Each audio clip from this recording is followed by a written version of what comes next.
امام حسین کا نام لیتے ہیں، اہل بیت کا نام لیتے ہیں، اور پھر ان کی محبت کی آڑ کے اندر ان کا نام لے کر پھر وہ صحابہ کرام کی گستاخیاں کرتے ہیں اور سر عام گستاخیاں کی جاتی ہیں۔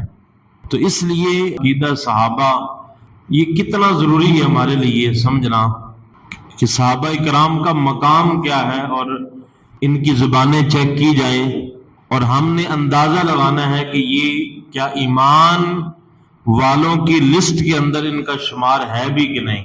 حضرت ابو طلحہ رضی اللہ تعالیٰ عنہ صحابی رسول ہیں، اور ان کے بارے میں آتا ہے کہ حضور نبی پاک صلی اللہ تعالیٰ علیہ وسلم اپنی مسجد نبوی کے اندر تشریف فرما تھے۔ حضور کی بارگاہ کے اندر ایک مہمان آ گیا، تو آقا علیہ الصلوۃ والسلام نے سب سے پہلے اپنے گھر میں پیغام بھیجا کہ پتہ کر کے آؤ کہ مہمان کے کھانے کے لیے گھر میں کوئی چیز موجود ہے۔ تو صحابی جو پتہ کرنے کے لیے گئے تھے وہ فرماتی ہیں کہ میں باری باری آقا علیہ الصلوۃ والسلام کی تمام ازواج کے گھر گیا اور جا کے پتہ کیا کہ حضور کی بارگاہ میں مہمان آیا ہے، تو کچھ کھانے کے لیے کچھ چیز گھر میں موجود ہے۔ کسی حضور کی زوجہ کے گھر سے، ام المومنین کے گھر سے ایک مہمان کے کھانے کے لیے روٹی کا ایک لقمہ بھی نہیں ملا۔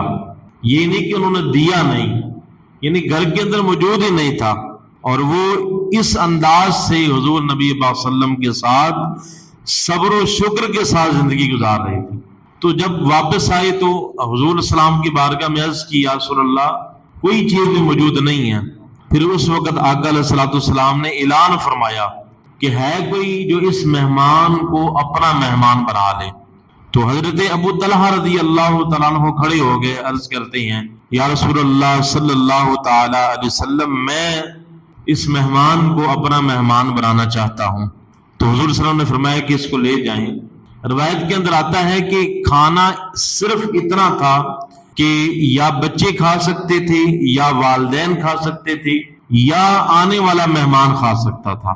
لیکن تقویٰ دیکھیں، اور حضور نبی پاک صلی اللہ علیہ وسلم سے محبت کا یہ عالم ہے کہ کھڑے ہونے والے بھی سب سے پہلے آتے ہیں، اور آپ کو اپنے گھر کی کنڈیشن کا علم بھی ہے۔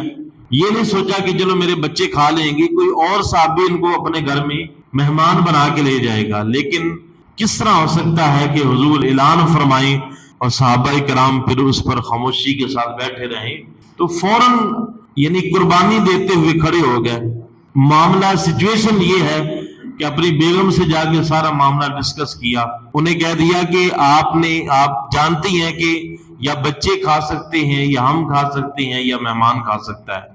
تو اس طرح کرنا کہ جب میں مہمان کو گھر میں لے کے آؤں نا عشاء کی نماز کے بعد، تو آپ نے اس طرح کرنا ہے کہ بچوں کو میرے آنے سے پہلے سلا دینا ہے، اور جب کھانا شروع کرنے لگے تو آپ نے کسی بہانے سے اٹھ کے گھر کا جو چراغ ہے اس کو بجھا دینا ہے، اور برتن ہم بھی اپنے سامنے رکھیں گے، مہمان بھی اپنے سامنے رکھے گا۔ اور یہ اس وقت کا واقعہ ہے جب ابھی پردے کی آیت نازل نہیں ہوئی تھی، یعنی اگر پردے کی آیت نازل ہوئی ہوتی تو صحابی کبھی بھی اپنی زوجہ کو نہ کہتے کہ تم نے ہمارے ساتھ بیٹھ کے کھانا کھانا ہے، کیونکہ آنے والا مہمان کوئی رشتہ دار نہیں تھا، وہ اجنبی تھا۔ تو اس روایت سے یہ پتہ چلتا ہے کہ اس وقت ابھی پردے والی آیت نازل نہیں ہوئی تھی۔ تو اپنی زوجہ سے کہتے ہیں کہ جب کھانا شروع کریں چراغ بجھا دینا ہے، اور ہم اپنے برتنوں کو صرف اس کے اندر آواز پیدا کرتے رہیں گے، مہمانوں کو یہ محسوس ہوگا کہ ہم بھی کھانا کھا رہے ہیں۔ تو اس انداز سے مہمان آئے، اٹھی، چراغ کو بجھا دیا، اور پھر اپنے برتنوں کو جو ہے نا وہ ہلکا آواز دینا شروع کر دی۔ مہمانوں کو یہ احساس ہو کہ میزبان بھی ہمارے ساتھ کھانا کھا رہے ہیں۔ تو یہ صحابہ کرام ہیں کہ جنہوں نے اس انداز سے حضور نبی پاک صلی اللہ تعالی علیہ وآلہ وسلم کے ساتھ اپنی محبتوں کے نذرانے پیش کیے۔